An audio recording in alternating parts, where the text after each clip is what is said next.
Sunod sa pangkapsat, bali nandito ako sa mataas na bundok ng Tayab dito sa amin. Pakataas nitong bundok na to guys.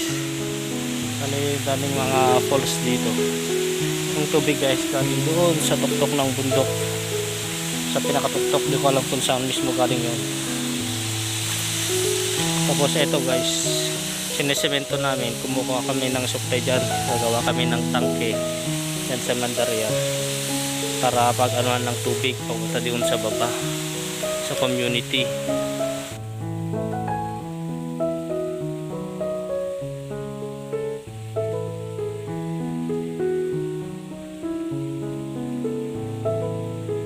Bali dito nga guys, daming mga punong kahoy, mga baging.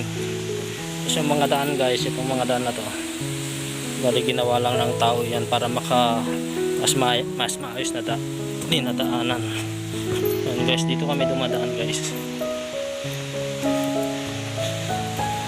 Kung tignan nyo dun sa banda rin guys, may supply ng tubig din doon, galing dun din sa tuktok ng bundok na yon. Pero mas mataas dito sa banda rito kabila, bali dalawa guys. Tapos nagkasalubong sila dyan sa banda rin sa baba.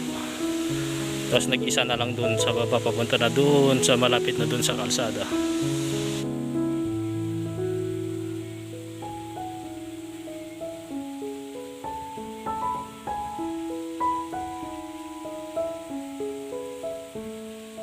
Mataas na area na dito. Puro hirap mag-akyat ng mga buhangin, semento na gagamitin dito, ang mga bakal. So guys, tingnan nyo dito, ang daming mga tanim na mga tumubong mga nauulam ng mga wild gabi. Ito guys, ito yung mga tinatawag naming pikaw. Bali guys, parang gabi din siya pero tumutubo siya sa mga dry na guys, dry na area, sa mga bato. Yun guys, tumutubo din sila yung mga bato na may mga tubig-tubig, yung mga malapit dyan sa mga guys, sa mga falls, ganon. Kahit walang lupa, pagka may lumot yung bato, tumutubo sila. Yun guys, tignan nyo to, bamboo shoot nya, yung shoot nya. So yun guys, yun sa pinakababa doon, naka-stack yung mga buhangin na iaakyat namin dito papunta doon sa taas, doon sa falls doon.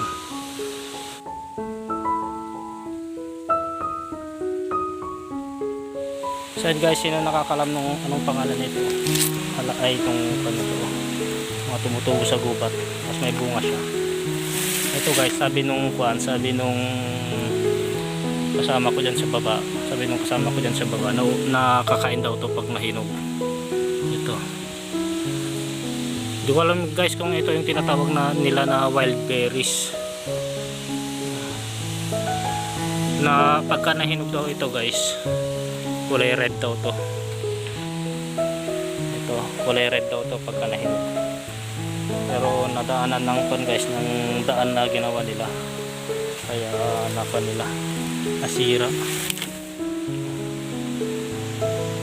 Wild berries, hindi ko sure guys kung wild berries talaga to, pero ayun sabi nila.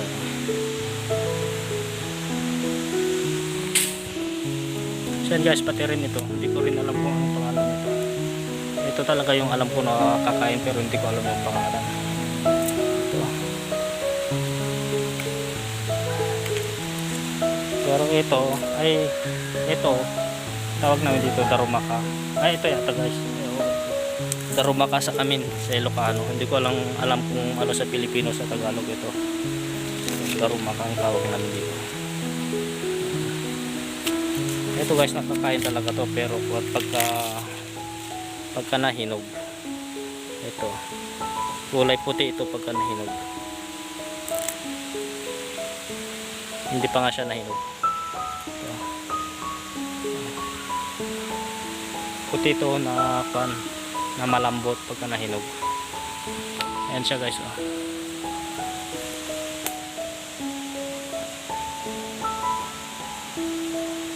Bali ito yung puno niya guys, oh. Ito makinis yung puno niya. Ito guys, yung mga naman damo dito sa bundok na kuan nakakasugat. Pagka naano mo ito, nakakasugat ito. Ito guys, matalim ito guys, matalim pagka naisalubong yung balat mo dito, ganun, matalim. Kung mapapansin nyo guys, may mga hose dito, ito mga to, ito tubig ng mga residente dyan sa baba, yung mga bahay dyan sa baba. Napakalakas ng pressure nito doon sa tuktok galing. Pagka galing na sa baba, malakas na yan.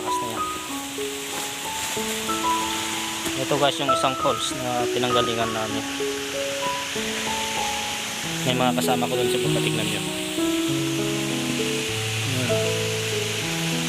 Yan kami natulog kanina.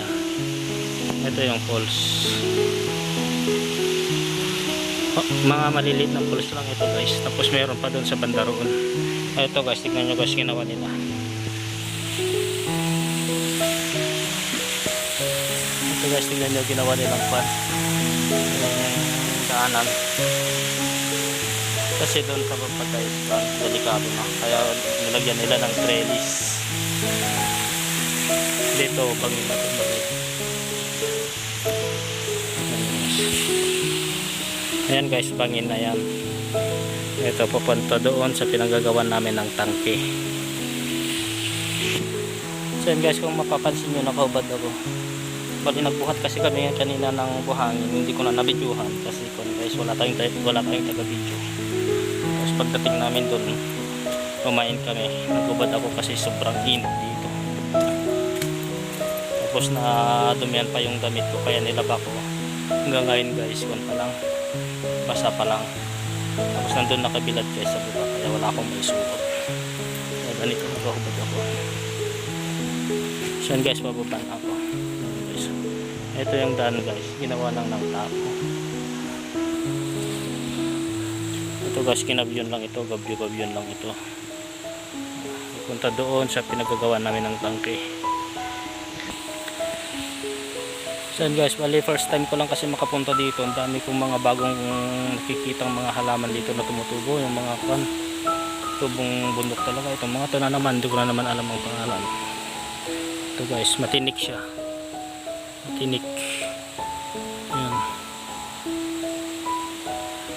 Punong kahoy siya guys.